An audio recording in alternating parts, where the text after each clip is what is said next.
Assalamualaikum warahmatullahi wabarakatuh. Innal hamdalillah nahmaduhu wa nasta'inuhu wa nastaghfiruh wa na'udzu billahi min syururi anfusina wa min sayyiati a'malina may yahdihillahu fala mudilla lahu wa may yudlil fala hadiyalah. Asyhadu an la ilaha illallah wahdahu la syarikalah wa asyhadu anna Muhammadan 'abduhu wa rasuluhu la nabiyya ba'dah. Qala Allah ta'ala fil Qur'anil 'azim, ya ayyuhalladzina amanu taqullaha haqqa tuqatih wa la tamutunna illa wa antum muslimun. Amma ba'du, fa inna asdaqal hadithi kitabullah wa khairul huda huda Muhammadin sallallahu alaihi wasallam wa syarrul umuri muhdatsatuha fa inna kulla muhdatsatin bid'ah wa kulla bid'atin dhalalah wa kulla dhalalatin finnar. Hadirin jamaah salat Jumat yang Allah muliakan, kami awali khutbah pada hari ini dengan menyampaikan nasihat ketakwaan bagi diri kami pribadi dan bagi jamaah sekalian. Marilah kita meningkatkan ketakwaan kita kepada Allah Ta'ala dengan berusaha untuk mengerjakan apa-apa yang Allah perintahkan, menjauhi apa-apa yang Allah larang, supaya di dunia dan di akhirat kita mendapatkan kebahagiaan. Jamaah yang dirahmati Allah, di antara yang Allah perintahkan sebagai bentuk ketakwaan adalah berusaha untuk menunaikan ibadah haji. Pada kesempatan khutbah hari ini kami menyampaikan beberapa hal yang mungkin bisa menjadi pengingat, terutama bagi jamaah sekalian yang usianya masih muda, apalagi kalau ada yang Allah berikan kelebihan dari sisi harta, punya kemampuan untuk mengusahakannya, maka hendaklah mereka memperhatikan beberapa hal yang kami sampaikan pada khutbah hari ini. Jamaah yang dirahmati Allah, pertama, kewajiban haji Allah berikan bagi siapapun yang punya kemampuan. Kata Allah Ta'ala, walillahi 'alan nasi hajjul baiti man istata'a ilaihi sabila. Dan mengerjakan haji adalah kewajiban bagi manusia terhadap Allah, bagi orang-orang yang memiliki kesanggupan untuk mengadakan perjalanan ke Baitullah. Berarti dari sini kita bisa ambil kesimpulan, haji itu hukumnya wajib, dan Allah berikan hanya kepada orang-orang yang punya kemampuan saja. Jamaah yang dirahmati Allah, Nabi SAW pernah diceritakan oleh Abu Hurairah radhiyallahu anhu, khatabana Rasulullah SAW faqala ayuhan nas qad faradallahu 'alaikumul hajja fahujju. Pernah suatu ketika beliau berkhutbah di hadapan kami dan berkata, wahai sekalian manusia, sesungguhnya Allah berikan kepada kalian kewajiban untuk menunaikan haji, maka berhajilah. Kemudian jemaah yang dirahmati Allah, haji itu hanya wajib sekali seumur hidup. Dan ini termasuk di antara rahmatnya Allah Ta'ala bagi umatnya, bagi hamba-hambanya, bahwa haji yang punya pengorbanan besar dari sisi harta dan fisik, Allah wajibkan hanya sekali seumur hidup. Seorang sahabat Nabi, bila saya tidak ingat salah namanya Al-Aqra bin Habis, ketika mendengar Nabi SAW mengatakan berhaji, ya itu hanya intinya Nabi SAW mengatakan tentang kewajiban haji. Kemudian Al-Aqra ini bertanya, ya Rasulullah, apakah setiap tahun? Kemudian dia tanya lagi, ya Rasulullah, apakah tiap tahun? Nabi diam. Kemudian dia bertanya yang ketiga kali, ya Rasulullah, apakah tiap tahun? Karena Nabi diam, maka di antara sahabat Nabi ada yang tarik bajunya. Maksudnya enggak usah tanya lagi. Melihat itu, kemudian Nabi SAW akhirnya angkat suara. Beliau mengatakan, lau qultuha lawajabat walamastata'tum. Seandainya saya bilang iya, saya jawab pertanyaanmu apakah harus setiap tahun, lalu saya bilang iya, niscaya nanti Allah akan betul-betul jadikan wajib setiap tahun. Dan kalau sudah berubah menjadi tiap tahun, maka tidak seorang pun dari kalian yang sanggup melakukannya. Maka kewajibannya hanya sekali seumur hidup. Sisanya hanya sunnah saja. Bila ada yang mau melakukannya, maka dia dapat pahala. Meskipun saya juga pernah membaca sebagian ulama dia mengatakan, siapa yang punya kemampuan finansial untuk haji bahkan berulang kali, maka lebih utama untuk dia memberangkatkan orang yang lain yang belum pernah haji, bila dia sudah pernah haji sendiri. Bahkan saya pernah membaca ada seorang yang bertanya, ya Rasulullah, ada orang yang memiliki kemampuan untuk haji untuk setiap tahun, apakah dia perlu? Ya, maka di antara ulama kita seperti Syekh Muhammad bin Shalih Al-Utsaimin, ya, beliau pernah menyinggung masalah ini. Beliau mengatakan ada banyak orang yang belum bisa menikah dan dikhawatirkan berzina. Sebaiknya orang yang punya kelebihan harta membiayai orang yang belum bisa menikah ketimbang pergi haji berulang kali. Kemudian yang ketiga, siapapun yang punya kemampuan tapi tidak mau, dia melalaikan kewajiban haji padahal dia punya kemampuan dan tidak punya uzur syar'i, maka dia berdosa besar. Di dalam ayat yang saya bacakan di awal tadi ada kelanjutannya. Allah Ta'ala mengatakan, wa man kafara fa innallaha ghaniyun 'anil 'alamin. Kewajiban haji Allah tetapkan bagi siapapun yang punya kemampuan untuk mengadakan perjalanan ke Baitullah. Kemudian Allah bilang, barang siapa yang mengingkari kewajiban haji, ketahuilah Allah itu maha kaya dan Allah tidak memerlukan apapun dari semesta alam. Maksudnya jamaah yang dirahmati Allah, kalau ada orang berangkat haji dengan pengorbanan besar sekalipun, mau pakai haji furoda kah, haji plus kah yang ratusan juta, jangan dia fikir dia memberikan jasa kepada Allah Ta'ala. Makanya Allah mengatakan, kalaupun ada yang enggak mau, maka Allah itu maha kaya di atas segala apapun, di atas alam semesta. Allah tidak butuh. Bahkan Nabi SAW mengatakan, seandainya manusia dari awal sampai akhir, manusia yang paling pertama sampai manusia yang paling akhir dikumpulkan bareng di satu padang, lalu kemudian di padang itu semuanya mengajukan permintaannya, semuanya minta lalu semuanya dikasih. Anggap saja Allah bilang, mau apa? Ngomong.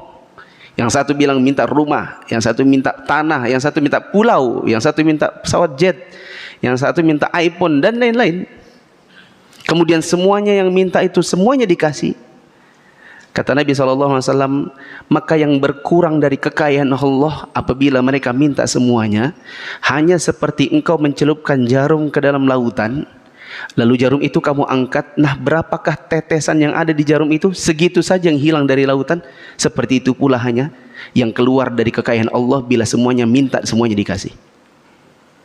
Maka jangan berpikir kalau saya kaya kemudian saya pergi haji, kemudian saya ini punya jasa terhadap Allah Ta'ala, menambah kekayaan Allah. Enggak. Bila ada yang punya kemampuan dia berangkat haji, itu buat dirinya, bukan untuk Allah. Kalau ada orang membangkang, maka tidak mengurangi kekayaan Allah. Orang melakukan ketaatan tidak menambah kekayaan Allah. Kemudian jemaah yang dirahmati Allah, yang keempat, haji itu rukun Islam. Sehingga barang siapa yang punya kemampuan haji tapi tidak menunaikannya, maka Islamnya tak sempurna. Rumah punya dia, mobil punya beberapa, tanah di mana-mana. Ketika ditanya haji sudah? Belum. Kenapa? Belum mampu. Belum mampu. Punya tanah di mana-mana belum mampu, rumah besar belum, terus ditanya haji belum mampu. Tapi punya dunia mampu. Nabi SAW mengatakan, bunyal Islamu ala khamsin. Islam itu dibangun di atas 5 perkara. Di antara 5 perkara ini yang sudah kita hafal sama-sama, syahadat, salat, puasa, zakat, kemudian ada haji ke Baitullah. Ini adalah rukun Islam. Siapa yang punya kewajiban tapi sengaja tak menunaikannya sampai mati bahkan, maka dia datang di hadapan Allah dalam kondisi Islamnya tak sempurna. Ibarat rumah harusnya dibangun di atas 5 pondasi. Tiang-tiangnya harus kuat. Tiang di sudut-sudutnya 4, di tengahnya kalau perlu tambah 1 supaya kuat. Tapi ternyata dia bangun hanya 1. Maaf, dia bangun hanya 4, 1 kurang. Maka Islamnya tidaklah kokoh. Kemudian jemaah yang dirahmati Allah, perlu diketahui bahwa kewajiban haji yang diberikan kategori mampu itu ada 2 sisi. Saya ulangi, bahwa kewajiban di dalam mengerjakan haji itu hanya bagi orang yang mampu, dan kemampuan itu dilihat dari 2 sisi. Sisi yang pertama adalah sisi fisik. Maka apabila ada orang yang tidak mampu secara fisik, maka dia tidak punya kewajiban haji. Misalnya dia cacat. Yang kedua dari sisi finansial, yaitu dari sisi keuangan. Kapankah orang bisa dikatakan punya sisi kemampuan dari sisi keuangan? Jawabannya adalah apabila dia pertama mampu membiayai hajinya. Haji reguler, DP-nya 25 juta. menunggu sekitar 40 tahun buat orang Balikpapan, ditambah dengan percepatan dengan banyak yang meninggal orang-orang dalam antrian, bisa sampai 20 atau belasan tahun. Belasan tahun sudah nyampe 25 juta. Dalam belasan tahun dia menunggu, akan ada yang namanya pelunasan. Tahun ini saya dengar sekitar 60-an juta terakhir, 60 juta akhir, sekitar 70 juta. Berarti dia punya kemampuan untuk menambah sekitar 45 jutaan lagi. Lalu setelah dia membayar pelunasannya, dia masih bisa untuk mengadakan perjalanan tanpa kelaparan. Artinya punya uang di jalan. Dan dia masih punya uang yang dia bisa berikan kepada orang-orang yang dia wajib nafkahi di tanah air, supaya yang ditinggalkan di tanah air tidak kelaparan. Berarti yang namanya mampu finansial adalah mampu membiayai, mampu membiayai haji, mampu mengadakan perjalanan, dan mampu untuk membiayai orang-orang yang ditinggalkan. Anggaplah kira-kira perjalanan 40 hari itu sudah ditanggung juga oleh pemerintah, anggaplah sekitar 80 juta. Ditambah dengan 40 hari untuk anak dan istri yang ada di, biasanya orang pergi suami istri, meninggalkan anak-anaknya. Anak-anaknya dititipkan kepada keluarganya, diberi titipan 10 juta, 90. Lucu kalau ada orang memiliki kemampuan untuk punya tanah di mana-mana. Di Balikpapan tanah mahal, ratusan juta bisa, 10 kali 15 bisa 300 juta. Tapi dia merasa tidak mampu untuk mengadakan perjalanan haji. Ini sesuatu yang sangat lucu, ironi. Punya kemampuan untuk bangun rumah yang semua lantainya granit bahkan, tapi tidak punya kemampuan untuk membiayai haji yang totalnya reguler kira-kira 80 sampai 90 juta. Ini sesuatu yang ironi. Dia harus cek lagi keimanannya. Kemudian jemaah yang dirahmati Allah, keseriusan orang ingin berangkat haji dilihat dari beberapa keadaan. Yang pertama, seseorang itu memiliki kemampuan untuk, kemauan. Kalau mampu, sebenarnya orang mampu, cuman mau apa enggak, yaitu punya kemauan untuk memanage keuangannya. Mana yang betul-betul wajib untuk saya keluarkan terlebih dahulu, mana yang tidak. Termasuk konsep yang sangat terbalik. Dan ini konsepnya orang di mana-mana, hatta Islam di Indonesia. Orang di awal-awal dia bekerja, setelah lulus dari perguruan tinggi bahkan, mulai bekerja dengan gaji mulai 1 digit sampai 2 digit. Kemudian yang dia dahulukan adalah beli rumah, bikin rumah, KPR. Pengen punya mobil, leasing. Itu yang didahulukan kebanyakan orang. Padahal seharusnya tidak seperti itu. Di antara yang seharusnya kita biayai terlebih dahulu dalam kehidupan kita adalah biaya haji. Nanti kalau sudah berangkat haji, maka dunia setelahnya adalah bonus dari Allah Ta'ala. Seperti ada orang misalnya sekolah, dia mengerjakan PR yang wajib dulu, sehingga dapat nilai yang full di sisi guru.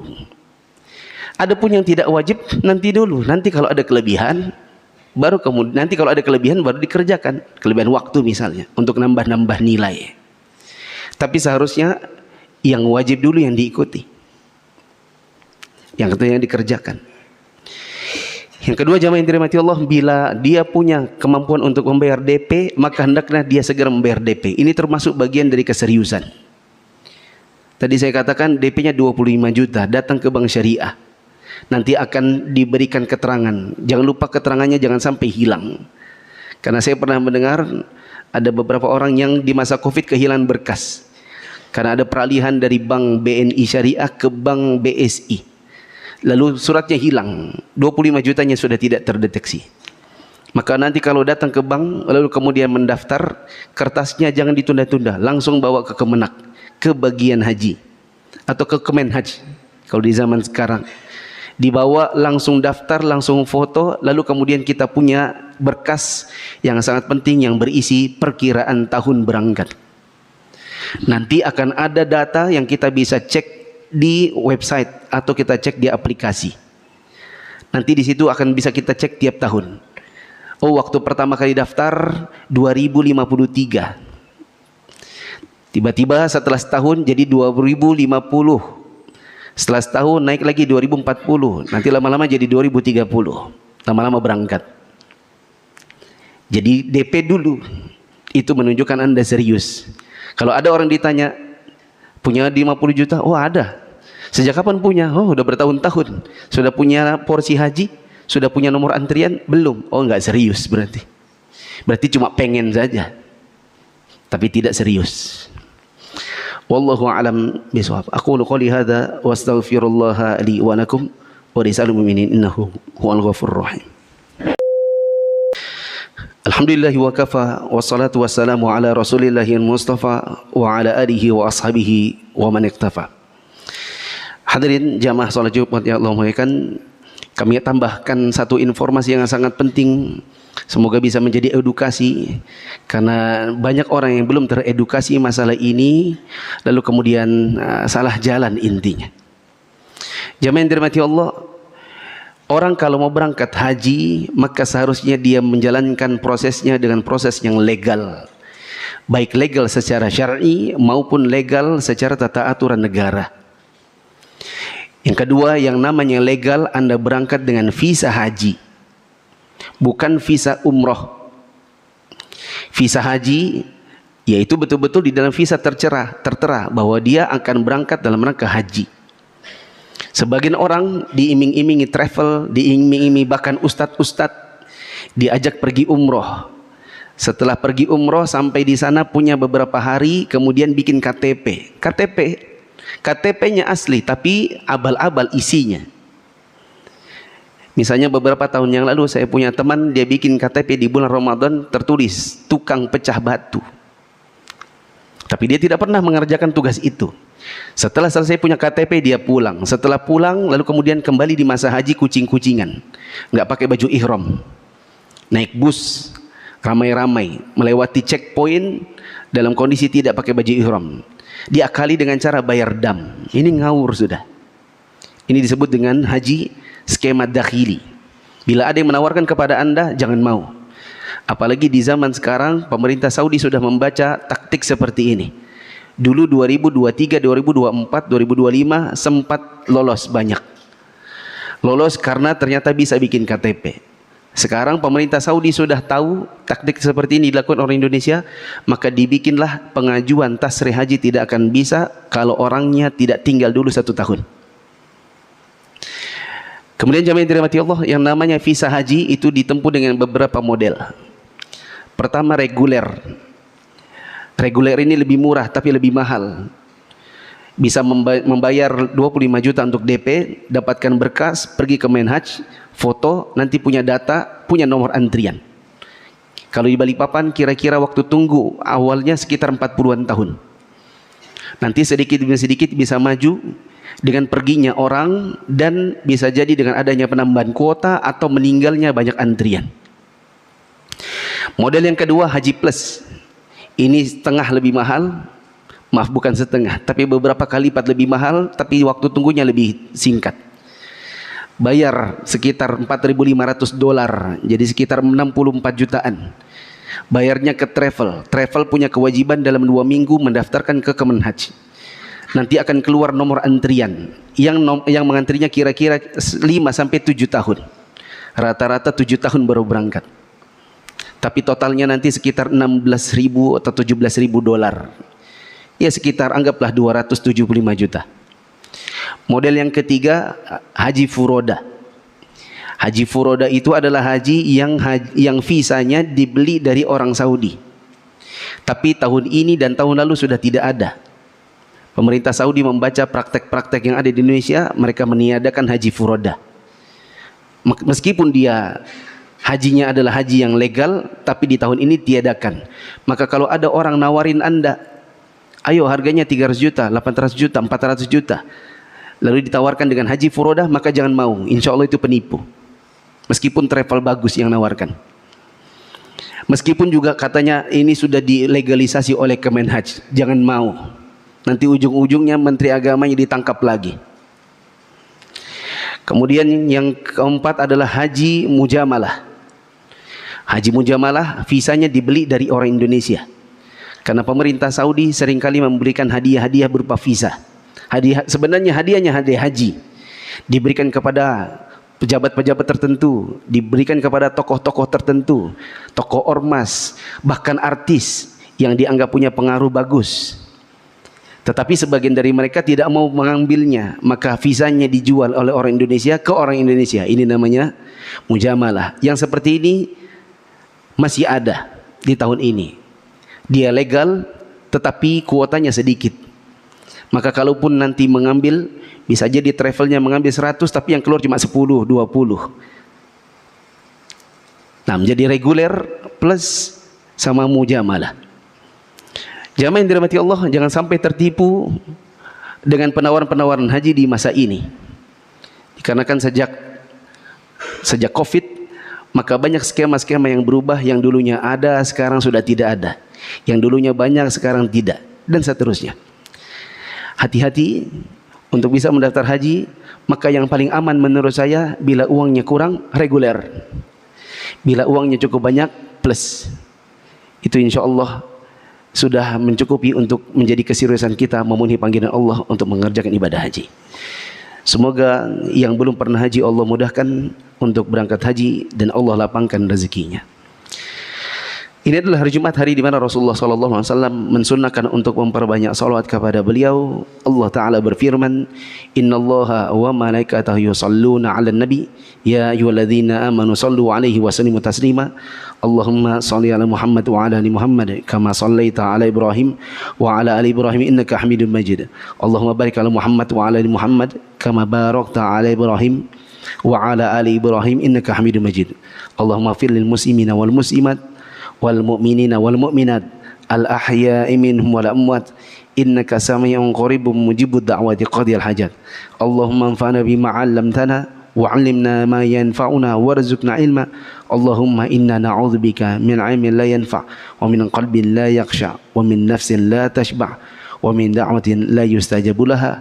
Rabbana atina fid dunya hasanah wa fil akhirati hasanah wa qina adzabannar. Walhamdulillahi rabbil alamin.